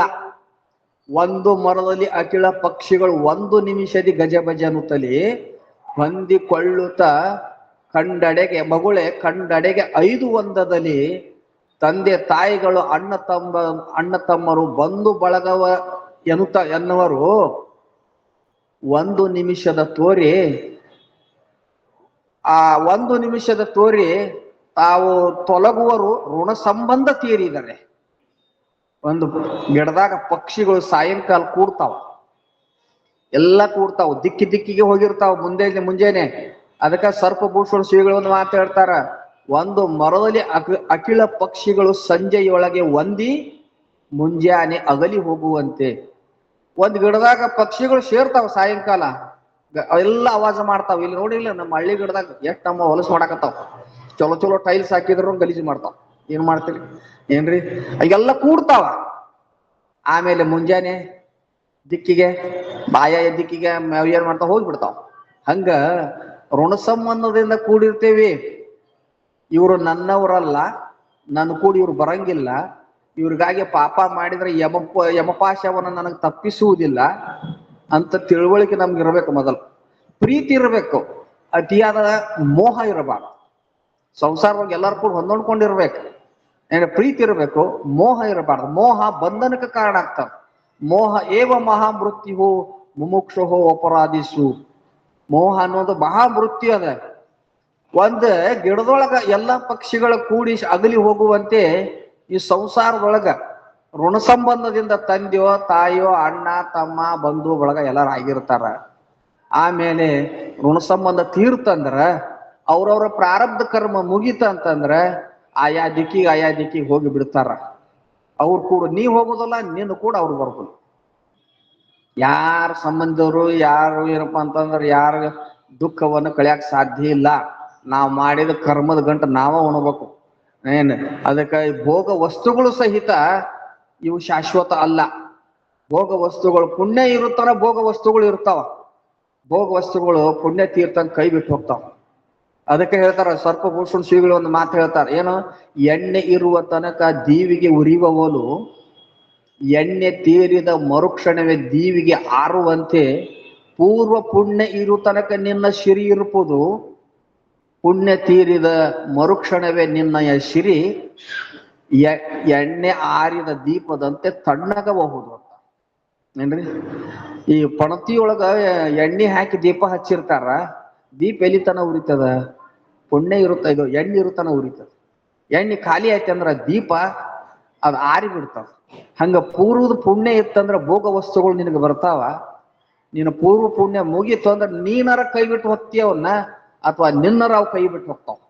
ಈಗ ನಿನಗ ಇಲ್ರಿ ನನಗೆ ಬಹಳ ಶ್ರೀಮಂತ ಇದ್ದೆ, ಸಾಕಷ್ಟು ಅದೈತೆ ನಂಗಂದ್ರ ನಿನ್ನ ಆಯುಷ್ಯ ಮುಗೀತಂದ್ರ ನೀವು ಈಗ ಮುಖೇಶ್ ಅಂಬಾನಿ ಅವರು ಇವರು ದೊಡ್ಡ ಶ್ರೀಮಂತರದಾರ್ರಿ, ಅವ್ರ ಮತ್ತೆ ಬಿಟ್ಟು ಹೋಗ್ಬೇಕಲ್ಲ ಎಲ್ಲಾನು. ನೀನಾರ ಬಿಟ್ಟು ಹೋಗ್ತಿದ್ದಿ, ಅಥವಾ ಅವು ನಿನ್ನ ಪುಣ್ಯ ಮುಗಿತಂದ್ರ ನೀ ಜೀವಂತಿದ್ದಾಗ ಆವರ ನಿನ್ನ ಬಿಟ್ಟು ಹೋಗ್ತಾವ. ಯಾರಿಗೆ ಸಂಬಂಧ ಇಲ್ಲ. ಹರಿಮಿತ್ರ ಸತಿಪುತ್ರ ಬಂಧು ಬಳಗವದೆಲ್ಲ ಕರ್ಮದ ಅವತಾರಗಳು, ಋಣಲತೆಯ ಚಿಗುರು, ಕುರಿಯ ನಾಗಿಸಿ ನಿನ್ನ ಕಾಪಿಡುವ ಸಂಸಾರ, ಉರಿ ಮಾರಿ ಆದಿತು ಮಂಕುತಿಮ್ಮ. ಏನ್ರಿ, ಹರಿಮಿತ್ರ ಸತಿಪುತ್ರ ಬಂಧು ಬಳಗವದೆಲ್ಲ ಈ ಸಂಸಾರದೊಳಗೆ ಎಲ್ಲಾರು ಕೂಡ್ಯಾರ. ನಿನಗೊಬ್ಬ ವೈರಿ ಅದಾನ, ನಿನಗೊಬ್ಬ ಮಿತ್ರನೂ ಅದಾನ, ನಿನ್ನ ಬಂಧುಗಳು ಅದಾರ, ನಿನ್ನ ತಂದೆ ತಾಯಿನೂ ಅದಾರ, ನಿನ್ನ ಅಣ್ಣತಮ್ಮರನು ಅದಾರ. ಇವ್ರಿಗೆ ಏನಂತ ಹೇಳ್ಬೇಕು? ಹಿಂದಿನ ಜನ್ಮದಾಗ ನಿನ್ನ ಸಲುವಾಗಿ ಅವರು ಋಣ ಮಾಡ್ಯಾರ, ಅವ್ರ ಸಲುವಾಗಿ ನೀ ಋಣ ಮಾಡಿದಿ ಅಂತ ಅವ್ರು ಈಗ ಸಂಬಂಧಿಕಾಗಿ ಬಂದಾರ ತಿಳ್ಕೊಬೇಕು.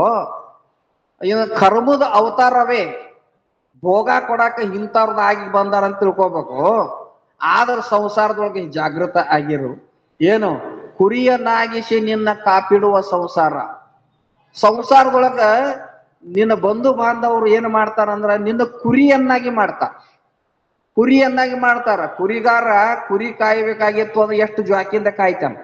ತೋಳಗಳು, ಚಿರತಿ, ತೋಳ, ನರಿ ಇಂಥವುಗಳು ರಕ್ಷಣೆ, ಅವುಗಳಿಂದ ಅವು ಪ್ರಾಣ ಹೋಗಬಾರ್ದು, ನಾಶ ಆಗಬಾರ್ದು ಅಂತ ಬಹಳ ಚೆನ್ನಾಗಿ ಕಾಯ್ತಾನೆ. ಯಾಕೆ ಕಾಯ್ತಾನ? ತನ್ನ ಲಾಭಕ್ಕಾಗಿ ಕಾಯ್ತಾನೆ. ಕುರಿಯಿಂದ ಎಷ್ಟು ಲಾಭ ಅದ ನೋಡ್ರಿ. ಹಾಲು ಕೊಡ್ತಾವ, ಉಣ್ಣಿ ಕೊಡ್ತದ, ಕೊನೆಗೆ ಹಂಗ ಮಾಡಿ ಒಂದು 30,000 ರೂಪಾಯಿ ಕಟ್ಗರಿಗಿನೂ ಕೊಡ್ತಾನ, 20-30,000 ರೂಪಾಯಿ ಕಟ್ಗರಿಗೆ ಕೊಡ್ತಾನ. ಹಂಗ ಸಂಸಾರದೊಳಗೆ ಎಲ್ಲಾರು ಅದಾರಲ್ಲ ಹೇಳ್ರಿ, ನಿನಗ ಅವರು ಸ್ವಾರ್ಥಿಗಳದಾರ. ನಿನ್ನ ಸಲುವಾಗಿ ಯಾರಿಲ್ಲ, ನಿನ್ನನ್ನು ಕುರಿಯನ್ನಾಗಿ ಕಾಯ್ತಾರ. ಎಲ್ಲಿ ತನ? ನಿನ್ನಿಂದ ಉಪಯೋಗ ಸಿಗುತ್ತಾನ ಕಾಯ್ತಾರ. ಕೊನೆಗೆ ಯಾರಿಗೂ ಬರಂಗಿಲ್ಲ. ಒಂದು ದೃಷ್ಟಾಂತ ಹೇಳ್ಬಿಟ್ಟು ಟೈಮ್ ಆಗ್ಯದ. ಇಬ್ರು ಗೆಳೆಯರಿ ಕೂಡಿ ಸಾಲಿ ಓದಿದ್ರು. ಒಬ್ಬವ ಅದ್ರಾಗ ಸನ್ಯಾಸಿ ಅದ, ಒಬ್ಬವ ಗೃಹಸ್ಥ ಅದ. ಅವ್ ಸನ್ಯಾಸಿ ಪಾಪ ಹೋದ್ರು ಕೂಡ ಪೂರ್ವದ ಕೂಡಿ ಇದ್ದಾರು ಗೃಹಸ್ಥ ಆಗ್ಯ, ನೀವ ನೋಡ್ಕೊಂಬರೋನು ಅಂತ ಒಂದ್ಸಲ ನಡು ಬಂದು ಹೋಗಿದ್ರು. ಚಲೋನ ಇದ್ರು. 4 ಮಂದಿ ಮಕ್ಕಳಾಗಿದ್ರು. ಯಾರಿಗೆ? ಗೃಹಸ್ಥನಿಗೆ 4 ಮಂದಿ ಗಂಡು ಮಕ್ಕಳಾಗಿದ್ರು. ಚಲೋ ಇದೆ. ಮತ್ತೊಮ್ಮೆ ಇಳವಯಸ್ಸಿನಾಗ ಒಮ್ಮೆ ಹೋಗಿ ಬರೋನು ಅಂತ ಬಂದಾಗ ಈ ಗೃಹಸ್ಥನಿಗೆ ವಯಸ್ಸು ಭಾಳ ಆಗಿತ್ತು. 4 ಮಂದಿಗೆ 4 ಅಂಗಡಿ ಮಾಡಿ ಕೊಟ್ಟಿದ್ದ. ಚಲೋ ಶ್ರೀಮಂತ ಆಗಿದ್ದ, ಗಳಿಸಿದ್ದ. 4 ಮಂದಿಗೆ 4 ಅಂಗಡಿ ಮಾಡಿ ಕೊಟ್ಟಿದ್ದ. ಊರಾಗೆಲ್ಲ ಹಿರಿತನ ಮಾಡ್ತಿದ್ದ, ಎಲ್ಲ ಮರ್ಯಾದೆ ಇತ್ತು. ಆದ್ರ ಮುಪ್ಪಾವಸ್ಥೆ ಬಂತು ನೋಡ್ರಿ. ಈಗ ಮುಪ್ಪಾವಸ್ಥೆ ಬಂತು. ಕೊನೆಗೆ ಏನಾಯ್ತು ಅಂತಂದ್ರ, ಮುಪ್ಪಾವಸ್ಥೆಯೊಳಗ ಅಣ್ಣತಮ್ಮರೆಲ್ಲ ಬ್ಯಾರೆ ಆಗಿದ್ರು. ಇವನ್ ನೋಡಾರ ಯಾರು? ಇವನ್ನೆಲ್ಲ ಹಿಡ್ದ. ಏನು? ಮುಪ್ಪಾವಸ್ಥೆಗೆ, ಮರಣಾವಸ್ಥೆಗೆ, ಮುಪ್ಪಾವಸ್ಥೆಗೆ ನೆಲ ಹಿಡಿತೈತಿ ಮನುಷ್ಯ. ಅವಾಗ ನೋಡುದಿಲ್ಲಲ್ಲ, ನೆಲ ಹಿಡ್ದ. ಅವಾಗ ಮೊದ್ಲೇ ಅಕ್ಕೂ ಸ್ವಸ್ತ್ಯಾರ ಇರ್ತಾರಲ್ಲ ಅವ್ರು ಅಂದ್ರು. ಸೊಸಿ 4 ಮಂದಿ ಸ್ವಸ್ತ್ಯಾರ ಇದ್ರ, ನಾ ಯಾಕೆ ಮಾಡ್ಲಿ ಸೇವಾ ಅಂತ ಅನ್ನಾರು. ಹೆಂಗ್ ಮಾಡೋದು? ಎಲ್ಲಿ ಇಟ್ಟೋದು ಇವನ್ನ? ಏನಿಲ್ಲ, ಮತ್ತೆ ಇವ ಮನಿ ಮುಂದೆ ಬರೀ ಏನಪ್ಪಾ ಅಂತಂದ್ರ ಅಲ್ಲೇ ಒಂದಕ್ಕೆ ಮಾಡ್ತಾನ, 2ಕ್ಕೆ ಮಾಡ್ತಾನ, ಅಥವಾ ಏನಪ್ಪಾ ಅಂತಂದ್ರ ಕಾರ್ಯ ಉಗುಳ್ತಾನ, ಏನನ್ನ ಮಾಡ್ತಾನ, ಗಲೀಜ್ ಮಾಡ್ತಾನ. ಅದಕ್ಕ ಇದು ಎಲ್ಲಿ ಹಿಡುದ್ ಬೇಡ. 4 ಮಂದಿ ಹೋಗಾರ ಇರ್ತಾರ. ಹಿತ್ತಲ್ದಾಗ ಒಂದು ಕುಳ್ಬಾನ್ ಇತ್ತು ಏನ್ರಿ. ಆ ಹಳ್ಳ್ಯಾಗ ಕುಳ್ಬಾನ್ ಅಂತ ಮಾಡ್ತಿದ್ರು. ಒಟ್ಟುದಕ್ಕೂ ಕುಳ್ಬಾನ್ ಅಂತಾರ ಏನ್ರಿ. ಕುಳ್ಬಾನ್ದಾಗ ಹಾಕಿದ್ರು ಅವನಿಗೆ. ಕುಳ್ಬಾನ್ದಾಗ ಹಾಕಿ ಏನ್ ಮಾಡಿದ್ರು ಅಂತಂದ್ರ, ಅವ್ರ ಮನ್ಯಾಗ ಇವ್ ಕುಳ್ಬಾನ್ದಾಗ ಇವ್ ಹಸುವಾದ್ರೆ ಏನ್ ಮಾಡ್ಬೇಕು? ಚಾಕ ನಾಷ್ಟಾಕ ಹಸುವಾದ್ರೆ ಏನ್ ಮಾಡ್ಬೇಕು ಅಂತ ಇಲ್ಲ, ಒಂದು ಐಡಿಯಾ ಮಾಡಿದ್ರು. ಒಂದು ಗಂಟಿ ಕಟ್ಟಿದ್ರು. ಗಂಟಿಗೆ ದಾರ ಕಟ್ಟಿ ಅವನಂತೆ ದಾರ ಅಲ್ಲಿ ತರ ಹೋಗೋಂಗ್ ಕಟ್ಟಿದ್ರು. ನಿನಗೆ ಯಾವಾಗ ಹಸು ಆಗ್ತದ, ನಿನಗೆ ಯಾವಾಗ ನೀರು ಬೇಕು, ಚಾ ಬೇಕು, ಗಂಟಿ ಬಾರಿಸಿ ಬಿಟ್ರೆ ನಾವು ತಂದು ಕೊಟ್ಟು ಹೋಗ್ತೇವೆ ಅಂದ್ರು. ಏನಾರ ಬೇಕಾದಾಗ ಹಸು ಆಯ್ತು ಏನಾರ ಆಯ್ತಂದ್ರೆ ಗಂಟಿ ದಾರ ಜಗ್ತಿದ್ದ, ಗಂಟಿ ಬಾರಿಸ್ತಿದ್ದ, ಗಂಟಿ ಬಡಿತಿತ್ತು. ಏನಾರ ನಾಷ್ಟಾನೋ ಏನೋ ತಂದು ಕೊಟ್ಟು ಹೋಗ್ತಿದ್ರು. ಆದ್ರ ಮೊಮ್ಮಕ್ಕಳು 4 ಮಂದಿ ಮೊಮ್ಮಕ್ಕಳು ಅಜ್ಜನ ಕಡೆಗೆ ಆಡುವಲ್ಲ. ಅವು ಆಡ್ಕೊಂತ ಬಂದಾಗ ಒಮ್ಮೆ ಯಾವಾಗ ನಡು ಒಮ್ಮೆ ದಾರ ಜಗ್ಗಿ ಬಿಡುವವು. ಗಂಟಿ ಬಾರಿಸ್ತಿದ್ರು. ಏನ್ ಬೇಕಂದ್ರ ಏನ್ ಬೇಕಾಗಿಲ್ಲ, ಮೊಮ್ಮಕ್ಕಳಿಗೆ ಗಂಟಿ ಬಾರಿಸ್ಯಾವ ಅಂತೇಳಿ ಅಂತಿದ್ದ ಅವ್ರಿಗೆ. ಇವಾಗ ಹೊಟ್ಟೆ ಹಸದಾಗ ಇವ ಒಮ್ಮೆ ಗಂಟಿ ಬಾರಿಸಿರ ಮೊಮ್ಮಕ್ಕಳ ಬಾರಿಸ್ಯಾವ ಅಂತ ಒಬ್ಬ ಬರಲಿಲ್ಲ, ಯಾರು ಬರ್ಲಿಲ್ಲ. ಇವ್ ಮೊಮ್ಮಕ್ಕಳು ಬಾರ್ಸಕತ್ತಾವ ಬಿಡು ಅಂತೇಳಿ ಇವ್ಗೇನಾಗಿಲ್ಲ, ಬರ್ತಿದ್ದಿಲ್ಲ. ಒಮ್ಮೆ ಒಂದ್ ಹೊತ್ತು ಊಟ ಸಿಕ್ತಿತ್ತು, ಒಮ್ಮೆ ಉಪವಾಸ ಬೀಳ್ತಿದ್ದ, ನರಳ್ತಿದ್ದ, ಏನ್ ಮಾಡೋದು. ಆ ಕಾಲದಾಗ ಸನ್ಯಾಸಿ ಬಂದ. ಸನ್ಯಾಸಿ ಆಗಿದ್ನಲ್ಲ, ನೋಡೋಣ ಅಂತ ಬಂದ. ಇವನ್ ಪರಿಸ್ಥಿತಿ ನೋಡಿ ಬಾಳ ಕೆಟ್ಟ ಅನಿಸ್ತು. ಏನು ಎಷ್ಟು ಮರ್ಯಾದೆಯಿಂದ ಬಾಳಿದ್ದಿ, ಎಷ್ಟು ಗಳಿಸಿದ್ದಿ, ಎಷ್ಟು ಎಲ್ಲಾ ಏನಪ್ಪಾ ಅಂತಂದ್ರ 4 ಮಂದಿಗೆ ಮಕ್ಕಳಿಗೆ ಮದ್ವಿ ಮಾಡಿದಿ, ಮೊಮ್ಮಕ್ಕಳು ಕಂಡಿ, ಇಂಥ ಪರಿಸ್ಥಿತಿ ಬಂತಲ್ಪ. ಅವ ಅಂದ, ಯಪ್ಪ ನೀವ್ ಮೊದಲು ಹೇಳಿದ್ರೆ ನಾನು ಸನ್ಯಾಸಿ ಆಗಿಬಿಡ್ತಿದ್ದೆ, ಇದು ಗೊತ್ತಾಗ್ಲಿಲ್ಲ ನಮಗ ಅಂತಂದ. ಕೊನೆಗೆ ಏನ್ ಮಾಡ್ಬೇಕ್ರಿ, ನಾನು ಇದರಿಂದ ಹೆಂಗ ಪಾರಾಗ್ಬೇಕು? ನಾವೊಂದು ಐಡಿಯಾ ಹೇಳ್ತೇನೆ ಕೇಳು. ಹೊಸ ಟ್ರಂಕ್ ತಂದು ಕೊಡ್ತೇನೆ, ಹೊಸದೊಂದು ಟ್ರಂಕ್ ತಂದು ಕೊಡ್ತೇನೆ. ಅದ್ರ ಚಾವಿ ಯಾರ ಕಡೆ ಇಟ್ಕೋ, ಈಗ ಕೊಡಬೇಡ, ನಿನ್ನ ಟ್ರಂಕ್ದಾಗ ಇಟ್ಕೊಂಡ್ಬಿಡೋ. ಒಂದು ಹೊಸದೊಂದು ಟ್ರಂಕ್ ತಂದು ಕೊಟ್ರು. ಅದ್ರಾಗ ಅದ್ರಾಗ ಒಂದು ಪದಾರ್ಥ ಹಾಕಿದ್ರು. ಕೊನೆಗೆ ಆ ಟ್ರಂಕ್ ನೋಡೋತಿಗೆ, ಹೊಸ ಟ್ರಂಕ್ ನೋಡೋತಿಗೆ, ಏನಿದು ಅಂತ ಸ್ವಸ್ಥರು ಎಲ್ಲರೂ ಬಂದು, ಮಕ್ಕಳೆಲ್ಲ ಬಂದು ಕೇಳಿ ಏನಿದಂತ. ನಮ್ಮಂತೇಳಿ ಯಾರು ಬರಾಕ್ ಹೋಗ್ಬೇಡಿ, ನೀ ಹೇಳ್ಬಿಡು ಅಂದಿದ್ರು ಸನ್ಯಾಸಿಗಳು. ಹಿಂಗ್ ಅಂದಿದ್ರು. ಏನಂತ, ಈ ಇನ್ನು ಮ್ಯಾಲೆ ಯಾರು ನನ್ನ ಕಡೆ ಬರಬೇಡ್ರಿ, ನೀವ್ ಏನ್ ಸೇವಾ ಮಾಡೋರಲ್ಲ, ರೊಕ್ಕ ನೋಡರು, ನನ್ನ ಕಡೆ ಸಾಕಷ್ಟು ಬಂಗಾರ ಸಂಪತ್ತೈತಿ, ನಾ ಯಾರ ಆಳ್ ಹಚ್ಚಿ ಮಾಡಿಸ್ಕೊತ ನೀ ಹೋಗ್ರಿ ಅಂತ ಹೇಳ್ಬಿಡು ಅಂತ ಅಂದಿದ್ರು ಅವ್ರು. ಹಂಗ ಹೇಳಿದವ. ಹಂಗ ಹೇಳಿದಾಗ ಏನ್ರಿ, ಅವ್ರ ಮನೆಗೆ ಸಂಜೆ ಮುಂದೆ ಅವರು ಇದು ವ್ಯಾಪಾರ ಮುಗಿಸ್ಕೊಂಡು ಮಕ್ಕಳು ಇವ್ರು ಬರ್ತಿದ್ರಲ್ಲ, ಅವ್ರು ಪತಿಯರು ಬರ್ತಿದ್ರಲ್ಲ, ಏನ್ರಿ ನಿಮ್ಮ ಅಪ್ಪಾರ ಕಡೆ ಒಂದು ಟ್ರಂಕ್, ಹೊಸ ಟ್ರಂಕ್ ಬಂದೈತಿ, ಅದ್ರ ಬಂಗಾರ ಬೆಳ್ಳಿ ಐತಿ ಅಂತ, ನಾವು ಯಾರು ಸೇವಾ ಮಾಡ್ಲಾರ್ಕ ಏನು ಆಳ್ ಹಚ್ಚಿ ಮಾಡಿಸ್ಕೋತೇನಿ, ಯಾರು ಬರ್ಬೇಡ ಅನ್ನಕತ್ತಾರ, ಹೆಂಗ್ ಮಾಡೋದು? ಇನ್ ಮೇಲೆ ಹಂಗ್ ಮಾಡ್ಬೇಡ್ರಿ. ಅವ್ರು ಹೇಳ್ತಾರ, ಮಕ್ಕಳ ಏನ್ ಹಂಗ್ ಮಾಡ್ಬೇಡ್ರಿ, ಯಾರು ಕರೀಲಿ, ಅವ್ ಗಂಟಿ ಬಾರಿಸಲಿ ಬಿಡ್ಲಿ, ಏನಾರ ಮಾಡ್ಲಿ, ಏನ್ರಿ ದಿನ ಒಟ್ಟು ಅವ್ರಿಗೆ ದ್ವಾಸಿ ಬೇಕನ್ನ ಇಡ್ಲಿ ಬೇಕನ್ನ, ದ್ವಾಸಿ ಬೇಕನ್ನ ಇಡ್ಲಿ ಬೇಕನ್ನ, ಬೇಕಾದ ಶಿಸ್ತಾಗಿ ಚಲೋತ್ನಂಗ ನೀವು ಹೋಗ್ಯಾಗಿ ನೀವು ಯಾರ ಒಟ್ಟು ಪ್ರೀತಿ ಗಳಿಸ್ಕೋಬೇಕು ನೋಡು, ಅಂದ್ರ ಟ್ರಂಕ್ ಬರ್ತತ್ ನಿಮ್ಗ ಅಂದ್ರ ಅವ್ರು. ಇವರು ಕರೀಲಿಲ್ಲ, ಗಂಟಿ ಬಾರಿಸ್ಲಿಲ್ಲ ಅಂದ್ರು ಚಾ ಏನು, ಇಡ್ಲಿ ಏನು ನಾಷ್ಟ ಏನು, ಊಟ ಏನು, ಆ 15 ದಿನದಾಗ ಮುದುಕ ಸಾಯುವಂತ ಮುದುಕ ತಯಾರಾಗಿ ಬಿಡ್ತಾವ. ಏನ್ರಿ ತಯಾರಾದ. ಕೊನೆಗೆ ದೌಡ್ ಸಾಯ್ವಲ್ಲಲ್ಲ ಅಂತ ಅವ್ರಿಗೆ, ಏನ್ರಿ ದೌಡ್ ಸತ್ರ ಟ್ರಂಕ್ ನಮಗ್ ಬರ್ತದ. ಒಂದ್ ದಿನ ಸತ್ತಾಗ ಮೈ ತೊಳೆದ ಗಾಡಿ ಕುಂಡ್ರುಸ್ಯಾರ, ಜಗಳ ಚಲುವಾಗಿ. ಟ್ರಂಕ್ ನಾ ಬಾಳ ಸೇವಾ ಮಾಡೇನ್, ನನಗ್ ಬೇಕ ಟ್ರಂಕ್, ನಾ ಸೇವಾ ಮಾಡೇನ್, ನನಗ್ ಬೇಕ ಟ್ರಂಕ್. ನಾನು ಸುಮ್ಮನೆ ಕರೀಲಾರ್ದ ಮೂರ್ ಹೊತ್ತ ನಾಷ್ಟ ಊಟ ಎಲ್ಲ ಕೊಟ್ಟೇನಿ, ಎಲ್ಲ ಮಾಡೀನಿ, ಚಾ ಕೊಟ್ಟೇನಿ, ನನಗ್ ಬೇಕಂತ. ಊರಾನ್ ಹಿರಿಯರು ಏನು ಮಾಡಿದ್ರು, ಯಾರಿಗೆ ನೋಡು 4 ಮಂದಿ ಸೇವಾ ಮಾಡಿರಿ, ಮೊದಲು ಅಂತ್ಯಕ್ರಿಯೆ ಮಾಡ್ರಿ, ಆಮೇಲೆ ನಾವೆಲ್ಲರೂ ಕೂಡಿ ನಿಮ್ಗೆ ಹಂಚ್ತೇವೆ. ಹೆಂಗ ಮಾಡಿ ಅಂತ್ಯಕ್ರಿಯೆ ಮಾಡಿದ್ರು. ಅದನ್ನ ಟ್ರಂಕ್ ಬಿಚ್ಚಿ ನೋಡಿದ್ರು, ಅದ್ರಾಗ 5-6 ಜೋಡಿ ಚಪ್ಪಲ್ ಇದ್ವು, ಹರಕ್ ಚಪ್ಪಲ್ ಇದ್ವು.